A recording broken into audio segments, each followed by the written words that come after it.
possession. Ah, now then, there's a box just behind you, David.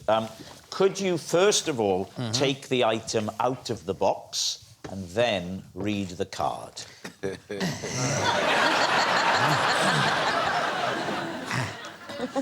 This is the worst ventriloquist act I've ever seen.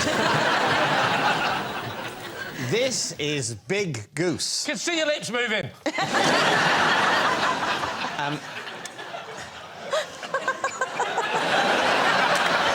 This is Big Goose. I was given her by a fairground worker as an apology after I snagged my chinos riding his helter-skelter. Please, Chief. This year, or...? Last year.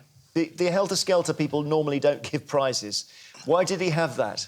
Well, he was working at a place where some of the other things there gave prizes. Yeah. I think that... So he said to you, I'm really sorry that you snagged your chinos. Wait there, I'm just going to try and throw 3 table tennis balls into a fish bowl.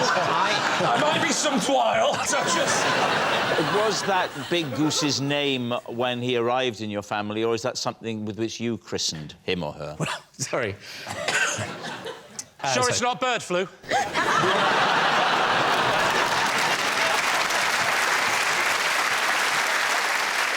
Talk us through the event. Yes. What motivated you to do it at all? Because I don't see you as a helter-skelter kind of guy. Well, I was there with my daughter. She wanted to go on the helter-skelter. I said I'd go with her, and we shared a mat. So you've gone all the way to the top. Did you have to have a little break halfway up? No, I don't remember that. No, I was, you know... Oh, you blacked I was out. You get to the top of the helter-skelter and you say, look, darling, one day all this will be yours. And you sit down on the mat, you pop her in front of you, and you begin to hurtle round and round and round. What happens then? To be honest, I was trying to manage the pace to a certain extent. How are you doing that? Just with my feet. Putting them out to the sides? A little bit. Oh. Well, it's your fault you snagged them. It didn't say you couldn't have your feet to the full width of the channel provided. It didn't say we won't rip your chinos, did it?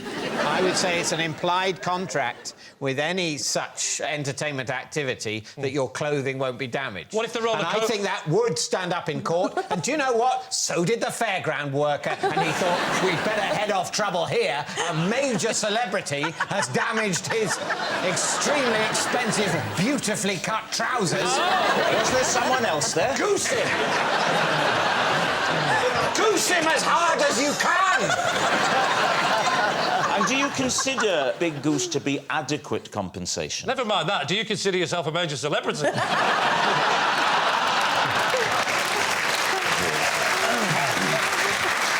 When you went round the helter-skelter, you caught your chinos on something. Yeah, yeah. Did you have any chance to see what it was? I think it was a little bit of sticking out metal. Did you scream in agony when it caught you? No, it didn't hurt, because I don't have any nerve endings in my trousers. Do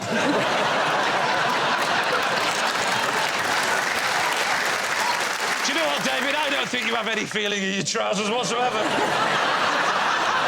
Never have. So what do you think, Amy? Is he telling the truth? I think it's a lie. He's handling that goose as if he hasn't handled a goose before. I think he's handling it with affection. That was the key. That was the key insight. Obviously, the obvious affection I'm between him sorry and the about goose. this, Big Goose. So, what are you going to say, Lee? Well, we're gravitating towards lie, aren't we? I think lie. You think it's a lie? OK. David, was it true or was it a lie? It was, as far as I recall, a lie.